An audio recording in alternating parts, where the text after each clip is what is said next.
Morning, morning, morning. Good morning. Good morning to you. Now, we've been telling you over the past few weeks about Caribbean Home Help, and we've had such an amazing response from you. I'm sure Caribbean Home Help, they've had a big response from you as well. I know at times like this, when people are coming home and maybe you haven't seen the parents for a little while and you're recognizing changes in what's happening to them. Maybe they need a little assistance when it comes to care and things like that. This is the segment that you really need to be listening to. And for those of you who are primary caretakers for your parents, sometimes it's great to be able to get away. So in addition to talking about self-care, we want you to be able to have that time to be able to truly take care of yourself as well. Because the experts will tell you if you're not well, you can't take care of anyone. Paul Marshall, who is the founder and CEO of Caribbean Home Help, is back with us this morning. Good morning, Paul. Always good to see you. Good morning, Tisha, and good morning, Barbados. All right, so we're talking about some new services that, well, they're not new services to you, but we're introducing some new services, if only because we can't, it's impossible for us to tell everyone about everything that you offer in one fell swoop. So today we're sharing more information about the services that you offer, and I want to start talking about your care sitter service. For the elderly. So let's hear a little bit more about that. What's on offer? How it's done, and who do you think is best suited for? Yes, so our care sitter service, like you mentioned, is ideal for persons who are not necessarily too medically challenged. But as you said, when persons from overseas are coming into Barbados and they're noticing that their parents are not as active or they're having some challenges doing everyday tasks, you could essentially have one of our sitter services that comes in, does a health check in the morning, make sure that they're okay, make sure they get their breakfast and whatnot, but also report back to you in a timely fashion, giving you a summary of how your parents are doing. That's very, very important. Yeah. Because sometimes it's not even a matter of, because sometimes we think if you have to get a sitter service in that way, the way it sounds like, they completely can't do for themselves or something like that. But it might be something as simple as running chores. That's correct. Is that included? Being able to go to the supermarket. Sometimes we see some older people, they're out at the supermarket and really struggling to get around. Maybe it's a situation that they need around the house, what they used to be able to do on a daily basis, they're now not able to do, whether it's washing up, standing at the sink to wash up the dishes, keeping the house clean, things like that. Are these services that are included in what you offer? Yes. Basically, our services are tailored to each individual need. So there's nothing off the limits. Our main goal is to understand what your challenges are. So if you're not too medically challenged, what are the things that you really need? So I could go through the examples. So you did mention grocery shopping. Grocery shopping means that you expose yourself, you have to go outside. And for some people, that's very difficult when they're starting to have challenges with mobility. So we provide that service to make sure that they're comfortable. Things like just pressing your clothes. Certain things after a certain time start to kind of drop off. You don't start cleaning the house, and then what happens with the home is it starts to fall apart. So our job is really to understand what your needs are and then design a service that basically covers those. I know that companionship is a major thing as well.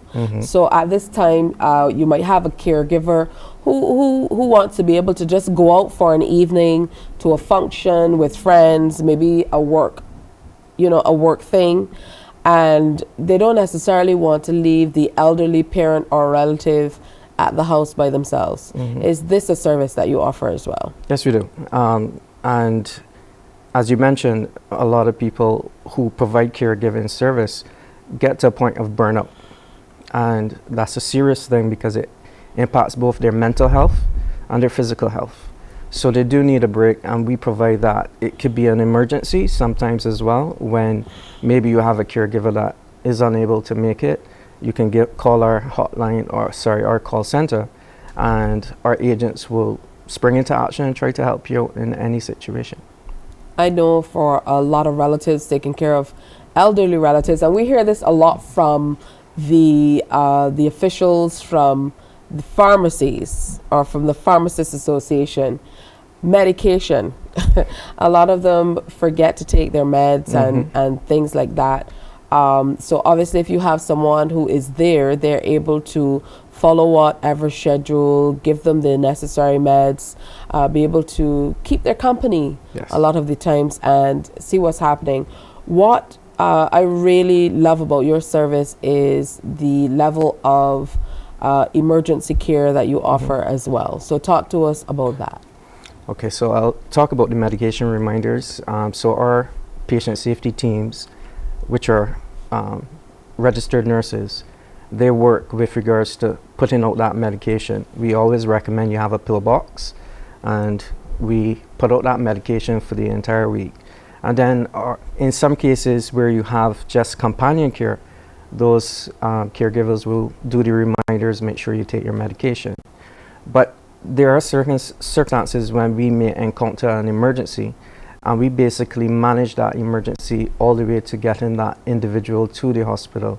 And in some cases, we stay with that patient right through until they're been admitted.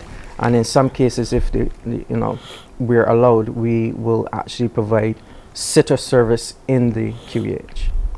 Wow, that's a lot. Let's double back to what you shared last time you were here about all of the new gadgets that are available through Caribbean Home Help to be able to allow relatives peace of mind by monitoring their elderly relatives. And this, for elderly people, this can also give them some peace of mind to know that they might be able to spend a lot more time by themselves, but if something does happen, they're able to reach out in short order. Yes. So our, what I call health and safety monitoring, consists of devices that track if you fall in the household, or if you've wandered, and we all know that that's a major issue, where sometimes we have the elderly who go and leave the home and are not, they get lost or become disoriented, and then we have issues related to them being not found or other, let's call it tragic circumstances. Our intention with those devices is to try to avoid or prevent those kind of circumstances. We also have smoke detectors, which essentially will detect if there is a fire in the household, and then trigger a response from my team to be able to reach out and try to intervene where we can. And we also hinted at this a little earlier, remote care. For people who are not necessarily stationed on the island, but they want to be able to get a level of care or assistance for elderly relatives. Talk to us about how they can get in contact with you to be able to make that happen. Well, essentially, if you're looking to make contact with us, there are several ways. There is the website. The website is built so that anyone can message, call, even leave an email. I know email is kind of like slow mail now, but we have catered for every contact point, as well as our contact center. They're housed by agents who are trained and skilled to understand what your needs are and understand if it's an emergency, to act quickly, and if in most cases we try to do an assessment so that we can better understand what we are dealing with to be able to better help you. So the numbers I'm sure you're going to share, and the website is caribbeanhomehelp.com, and the number is 629-4. You see, I forgot it. Yeah, that's 4251. That's okay. So 4251. It's on screen for those people who are looking on. It's There it is amazing. for I've been you. saying that all through these Yes, that's things and I okay. forget. We know those things happen.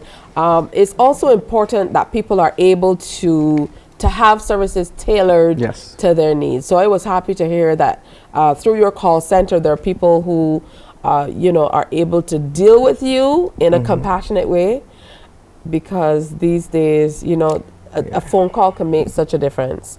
Some people are frustrated. They don't know necessarily what's the next step, but they want to make sure they can get good care. Sometimes you're not even sure about what questions you need to ask. So talk to me about your personnel. That's important. And not only the people at the call center, but the people who are coming into the homes. Because if I'm screening for someone to take care of my elderly relative, I want to be sure that this is somebody who will take the very best care Yes. of my relative. So the call center does two functions. One is to understand a situation and provide the best course of action to deal with any circumstances or crisis in the home, but also they do vetting for the caregivers, because we don't accept every application that comes through. We essentially do our vetting process, we do our interviews, and essentially get to a point where we're comfortable that that person, and my criteria is, I don't want to send anyone to your home that I don't want come to my mother. That's my point at which I judge any situation. And then from there, the caregivers basically assign it to one of our, what I call registered nurses in our patient safety team, and then they go out, they assess the patient to determine their needs, and then we move from there by providing care plans which are uniquely designed to that person's requirements. Talk to me a little bit more about this care plan. Okay, a care plan is essentially a list of either tasks or services that now provide that unique care for that individual. It's usually done by one of our registered nurses, but as I said, it is unique to the individual. I know that you're also offering services for stroke patients. That is correct. And that is major. Yes. Someone who had a relative who had a stroke. I mean, you're visiting them in the hospital, and they're in the hospital bed, of course, and they're seemingly getting better, so you're having conversations, and then all of a sudden it's time to go home, and for some reason it didn't even register for me, oh wow, this person is not going to be able to walk to the car. So they're in a wheelchair, and when they get to the car, okay, so they can't get into the car. All right, when we get home, how am I going to get this person out of the car? And what will happen in terms of care once we're there, once this person who now lives alone, what's going to happen? So, I mean, this is a real problem that people have to deal with these days, and family don't necessarily anticipate all the ways that their lives will change once, a relative who now has a stroke will get home, and all of the rehabilitative care that's needed following. There are a lot of wonderful agencies in Barbados, but it really is like a full-time job trying to even get them into services where they can get rehabilitation, where they can get their meds regularly, where they have people to be able to help them, where mobility might be limited in some instances. So talk to me about this service that you're offering that's tailored specifically to stroke patients. Yes, our in-home stroke care is essentially designed to take that entire process, and we manage that from the time of discharge. Our registered nurses will review the discharge notes. They will essentially come up with a plan, but the most important part is we have a team of both stroke doctors, physiotherapists, occupational therapists, and a team of very specialized nurses who will work with you to get through the part of the rehabilitation, but also to work with you with regards to diet and basically managing that care to the point that we are satisfied that you have a better outcome at home. All right, I want to thank you so much, Mr. Marshall, for coming in. Paul Marshall, founder and CEO of Caribbean Home Help. We certainly hope we've given you some food for thought this morning, so make sure you reach out to them, 629-4251, online caribbeanhomehelp.com, or email csr@caribbeanhomehelp.com. Get that care that your relative needs, or that assistance that you need to be able to take care of your relatives. Thanks again, Paul. Thank you. Morning, morning, morning.